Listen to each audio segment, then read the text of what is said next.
We are unspinning the political headlines with our analyst, Scot Ross, executive director of One Wisconsin Now, and Bill McCoshen, managing partner of Capital Consultants. A big 2 weeks for both major parties. Let's start with the Democratic National Convention, which is underway right now. History was made last night as Hillary Clinton officially became the nominee. Also some controversy to start the week. What are some takeaways so far? Well, I think we have to pause for a second. In this nation's 240-year history, you have never had a woman be the nominee for a major party, and that happened last night. And so I think there was a lot of enthusiasm and a lot of excitement about that.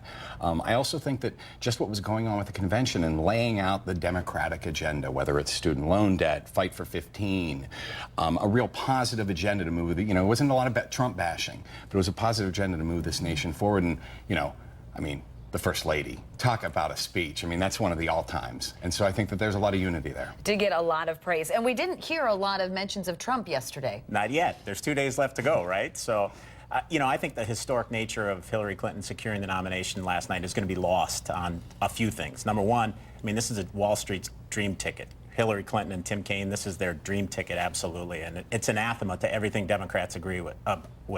My favorite line of the week actually came from a Bernie supporter who tweeted out, "Bernie fed us with Mountain Dew, then told us to go to bed." Not going to happen. I don't think there's unity in the Democratic Party now or anytime soon. Those Bernie supporters are spitting mad about what happened, and they feel like they got cheated. And the emails seem to prove that. Let's talk about last week's convention. The Republican National Convention culminated with Donald Trump's speech on Thursday night, but of course it was also wrought with controversy there. Let's talk about the takeaways from the RNC.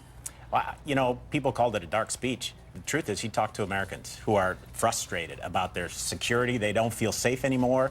Their economic security is at risk, and he spoke directly to them. The reality is, Donald Trump got more votes than any Republican nominee in history. So, he's talking to a pretty strong base, and he tried to appeal across the aisle during his speech as well. So, CNN says he got a 6-point bounce out of the convention. That'll level off after Hillary's speech tomorrow night, but I think he's in pretty good position for the last 100 days. I think what we saw was a 4-day episode of Fear Factor, and how many years ago was that show canceled? I think that there was a lack of, just a real lack of cohesion in what the Republicans were doing, other than saying that Hillary Clinton is a crook.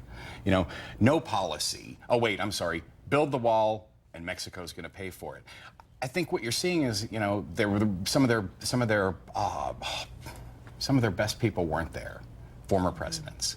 You have people having to walk back every comment that Trump makes, like the thing today with the espionage, calling for espionage when it comes to getting emails. I think it was a disaster for the Republicans. Bill, any last words? Yeah, polls suggest otherwise. And if it comes down to a question of, do you feel safer today than you did 8 years ago, Trump's in a very good position, and Clinton's in trouble. It'll be interesting to see what happens in the next couple of days. And again, we will have more coverage of the Democratic National Convention tonight on NBC 15 at 9. We'll be back with a look at your forecast after this.